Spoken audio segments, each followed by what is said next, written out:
Are you trying to introduce a waterfall to agile methodology change in your organization? Are you trying to introduce agile?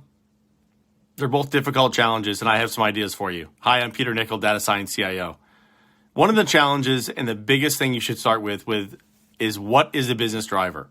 What is the business problem that you're trying to solve?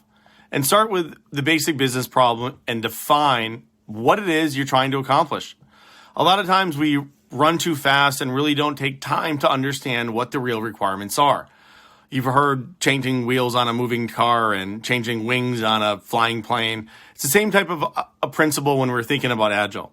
You really have to identify what opportunity you're trying to solve before you introduce a new challenge or a new methodology. Similarly, there's a lot of different obstacles when we introduce Agile. One of the biggest obstacles is culture and organizational change.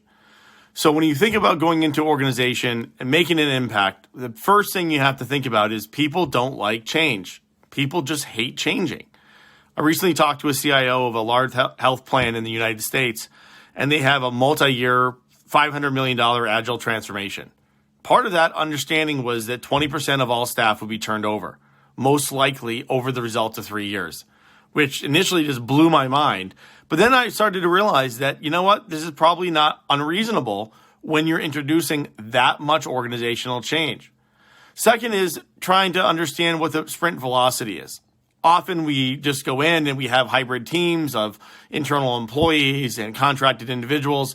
And as people ebb and flow out of the team, that sprint velocity, that pace of throughput or output starts to vary and results in unpredictable results. Another obstacle that comes to mind is just the engineering side. It's the engineering specifics. It's how Agile just works. It's the fundamentals of Agile. And one of the biggest challenges is funding. A lot of times we do top-down funding. That's really not how Agile needs to be supported. Agile needs to be supported with a funding model that supports iterative types of short type of burst release. And lastly, we have this mental process break where everything has to be in order and everything has to be sequenced. So we want to be agile, we want to be hip, we want to leverage the latest technologies and methodologies to deliver value.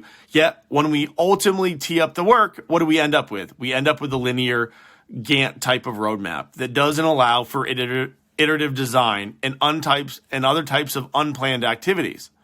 And lastly, probably the last biggest obstacle is just piss poor performance. We end up bringing in Agile teams or Scrum teams or SAFe teams with either we don't have an SPC present, a person who's certified to actually teach what the heck is going on, or we bring in teams that just don't have the education and we didn't provide them the level of education that they need. So while, yeah, in theory, they understand the basic principles, they don't really have the tools and techniques down to be able to operate efficiently by themselves. So what does it take to really be efficient? There's three major things. First, you need executive support, without which you're not going very far. And I'm not talking about a manager champion who, went through a bunch of different Agile classes. I'm talking about somebody from an executive level who really buys into the concept of an Agile type of methodology to bring agility to an organization. Second, what does done mean? Clarify the definition of done.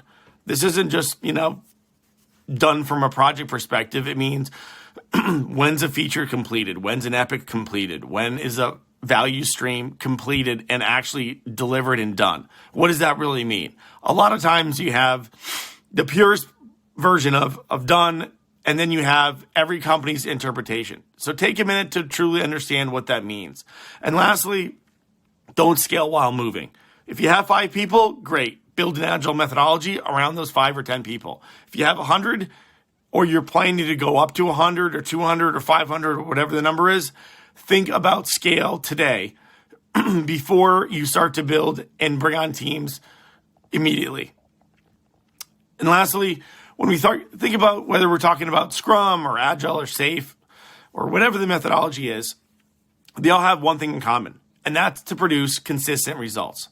So when you're thinking about introducing a new team, a new Agile approach, or transforming from waterfall to Agile, start thinking about what it takes to really produce consistent results.